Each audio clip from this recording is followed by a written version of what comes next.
Hi guys, আজ তোমাদের আমি দেখাতে চলেছি নাম্বার 1 এর অডিশনের ফর্ম ফিল আপ কিভাবে করতে হয়। তো চলো মন দিয়ে পুরো ভিডিওটা স্কিপ না করে দেখতে থাকো। তো দেখতেই পাচ্ছ এখানে আমি ফর্মটা নিয়ে নিয়েছি আর প্রথমেই লেখা আছে ডিস্ট্রিক্ট অর্থাৎ জেলা। তো ওখানে তোমরা তোমাদের জেলার নাম দিয়ে দেবে, তোমরা যেখান থেকে আসছো। আর আমি সাউথ 24 পরগনায় থাকি, তাই আমি এখানে সাউথ 24 পরগনা দিয়ে দিলাম। তো তারপরেই দেখো এখানে নেম বলে লেখা আছে, তো এখানে তোমরা তোমাদের ফুল নেম লিখে দেবে। তারপরে চলে যাই অ্যাড্রেস, তো এখানে তোমরা তোমাদের অ্যাড্রেসটা শর্টে লিখে দেবে।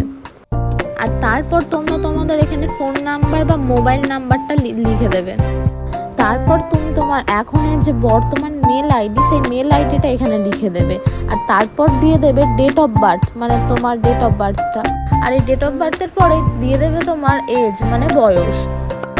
আর তারপরে চলে গেলাম শিক্ষাগত যোগ্যতা, মানে তুমি এখন কিছু মানে পড়ছো না পড়োনি সেটা এখানে লিখতে হবে। মানে তুমি যদি গ্র্যাজুয়েশন কমপ্লিট করে থাকো তো গ্র্যাজুয়েশন কমপ্লিট, মাধ্যমিক পাস করে থাকলে এখানে মাধ্যমিক পাস দিতে হবে। তো আমি এখনও গ্র্যাজুয়েশন পড়ছি, তাই আমি এখানে গ্র্যাজুয়েশন লিখে দিলাম।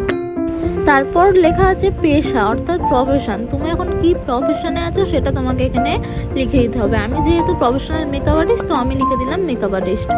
তারপর লেখা আছে বাড়িতে কে কে আছেন, তার মানে বুঝতেই পেরে গেছো যে তোমাদের ফ্যামিলি মেম্বার কজন, সেটা এখানে লিখে দেবে। আর এই সব শেষে যেটা, এটাই হলো সব থেকে মেন প্রশ্ন বলা যায়, যে তুমি নিজেকে কেন নাম্বার 1 মনে করো। আর এটা সম্পূর্ণ তোমার নিজেকে লিখতে হবে, কারণ এটা তো কারোর দেখে কপি করলে আর হয় না। আর খুবই গুছিয়ে এই জায়গাটা লিখতে হবে যে তুমি কেন নিজেকে নাম্বার 1 মনে করো। তো আজকের ভিডিওটা এতটাই, আশা করছি তোমরা বুঝতে পেরেই গেছো কিভাবে ফর্ম ফিল আপ করতে হয়। ভিডিওটা যদি ভালো লেগে থাকে তাহলে লাইক, কমেন্ট, শেয়ার করে দিও।